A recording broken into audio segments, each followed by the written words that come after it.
നമസ്കാരം കുടുംബ വിളക്ക് പ്രേക്ഷകർക്ക് മെട്രോ സ്റ്റാറിലേക്ക് സ്വാഗതം. അങ്ങനെ കാത്തിരുന്ന ആ ഒരു മുഹൂർത്തം എത്തിയിരിക്കുകയാണ്. സിദ്ധു എന്തായാലും ഇവിടെ എത്തിക്കഴിഞ്ഞു. ഈ ശ്രീനിലയത്ത് പോയി പരമശിവനുമായിട്ട് ബഹളം ഉണ്ടാക്കി ഇനി എങ്ങനെയെങ്കിലും ശ്രീനിലയം തിരിച്ചു പിടിക്കണം എന്ന ആഗ്രഹത്തോടെയാണ് സിദ്ധു.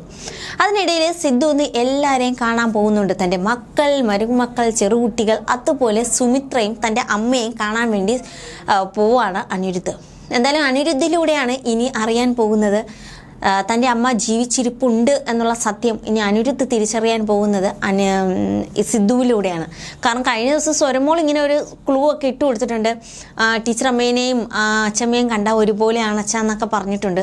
അപ്പം ഇനി എന്തായാലും അനിരുദ്ധ് എല്ലാം അറിയാനുള്ള സമയമായിരിക്കുകയാണ്. അപ്പോൾ ആദ്യം തന്നെ സിദ്ധു വരുന്നത് സുമിത്രയെ കാണാനാണ്.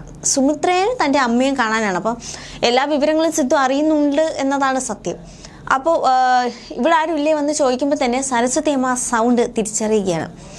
അങ്ങനെ സുമിത്ര എല്ലാവരും കണ്ടുമുട്ടുകയാണ്. അതെ, കാത്തിരുന്ന ആ ഒരു നിമിഷം ഇപ്പോൾ എത്തിയിരിക്കുകയാണ്.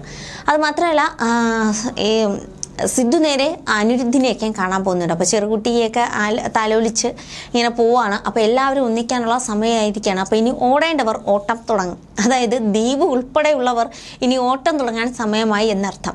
രഞ്ജിത എന്തായാലും ഇപ്പോഴേ ഓട്ടം തുടങ്ങി. കാരണം ആ ഡയറിയിലുള്ള സത്യങ്ങളാണ് സുമിത്ര തിരിച്ചറിഞ്ഞു എന്ന് മനസ്സിലാക്കിയതിന് പിന്നിൽ ആ ഡയറി എനിക്ക് എങ്ങനെയെങ്കിലും കിട്ടണം, ആ ഡയറിയിൽ എന്തൊക്കെ എഴുതിയിരുന്നു അതുള്ള സത്യങ്ങളെല്ലാം എനിക്ക് ഇനി അറിയണം. അപ്പോൾ ആ ഡയറിക്ക് പിന്നാലെ രഞ്ജിതയും ഓട്ടം തുടങ്ങി. ഡയറിക്ക് പിന്നാലെ അല്ലേ ഇനി മക്കളെല്ലാവരും ഒന്നിക്കുമ്പോൾ രഞ്ജിത ഇനി എവിടെയാണോ ഓടേണ്ടത് എന്നുള്ളതാണ് കൺഫ്യൂഷനായിരിക്കും. കാരണം നമ്മൾ കുറേ കള്ളങ്ങൾ കൂട്ടി ഒരു സത്യം കൃത്രിമമായി ഉണ്ടാക്കിയെടുക്കുമ്പോൾ ആ സത്യം പൊളിയാതിരിക്കാൻ പെടേണ്ടി വരും. പക്ഷെ അത് എത്ര നാൾ അങ്ങനെ നമുക്ക് കൂട്ടിക്കെട്ടി കൊണ്ടുപോകാൻ പറ്റും? ഒരിക്കലുമില്ല. അത് ഒരു ദിവസം പൊളിയുക തന്നെ ചെയ്യും.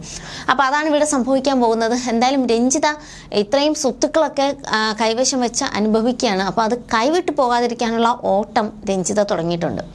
ഒരുപക്ഷെ കുറച്ചൊക്കെ എടുത്തിട്ട് ബാക്കിയൊക്കെ തിരിച്ചു കൊടുത്തിരുന്നെങ്കിലും ഒരുപക്ഷെ സുമിത്ര അത് ക്ഷമിക്കുമായിരുന്നു. കാരണം പൂജയെ വരെ, അതായത് രോഹിത്തിൻ്റെ മകളെ വരെ ഒന്നുമില്ലാതാക്കി ആ വീടിന് ഇറക്കി വിട്ടവളാണ് രഞ്ജിത.